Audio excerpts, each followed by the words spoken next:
চীন এখন নির্মাণ করতে যাচ্ছে বিশ্বের সবচেয়ে বড় জলবিদ্যুৎ বাঁধ, যার উৎপাদন ক্ষমতা হবে 3 গর্জিয়াস বাঁধের তুলনায় 3 গুণ বেশি।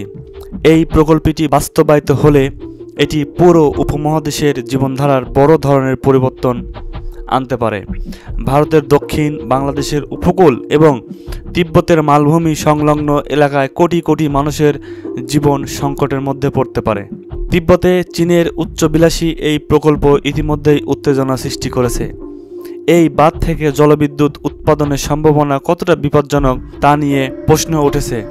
ভারতের আসাম ও অরুণাচল প্রদেশের লাখ লাখ মানুষ এবং বাংলাদেশের গঙ্গা ব্রহ্মপুত্র নদীর স্রোত কিভাবে প্রবাহিত হবে তা নিয়ে উদ্বেগ বাড়ছে। চীন তিব্বতে ইয়ারলুং জাংপো নদীর উপর এই বৃহত্তম জলবিদ্যুৎ বাঁধ নির্মাণের পরিকল্পনা করছে, যা বছরে 30,000 কোটি কিলোওয়াট ঘন্টা বিদ্যুৎ উৎপাদন করতে পারে।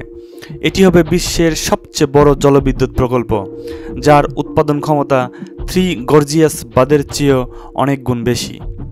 তবে এর প্রভাব শুধু চীনের ভেতরে সীমাবদ্ধ থাকবে না, ভারত ও বাংলাদেশের উপরেও এটি মারাত্মক প্রভাব ফেলতে পারে।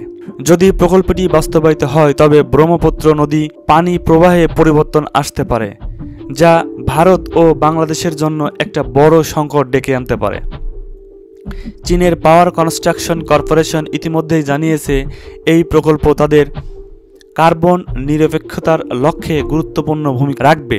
কিন্তু প্রশ্ন থেকে যায়, এটি শুধু চীনের জন্য ভালো হবে নাকি বাকি বিশ্বের জন্য ক্ষতিকর প্রভাব তৈরি করবে?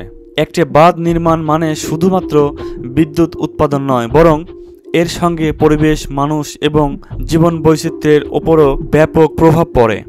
3 গর্জিয়াস বাঁধ নির্মাণের ফলে 14 লাখ মানুষ বাস্তুচ্যুত হয়েছিল।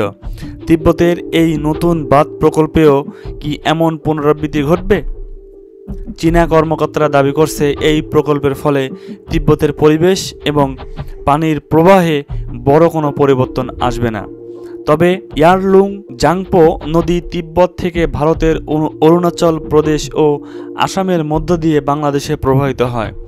চীন ইতিমধ্যেই নদীর উচ্চ প্রবাহে জলবিদ্যুৎ উৎপাদন শুরু করেছে এবং আরও প্রকল্প নির্মাণের পরিকল্পনা করছে। এই বাঁধ নির্মাণ শুধু বিদ্যুৎ উৎপাদন নয়, বরং উপমহাদেশের বিভিন্ন দেশের জন্য একটা বড় চ্যালেঞ্জ হয়ে উঠতে পারে।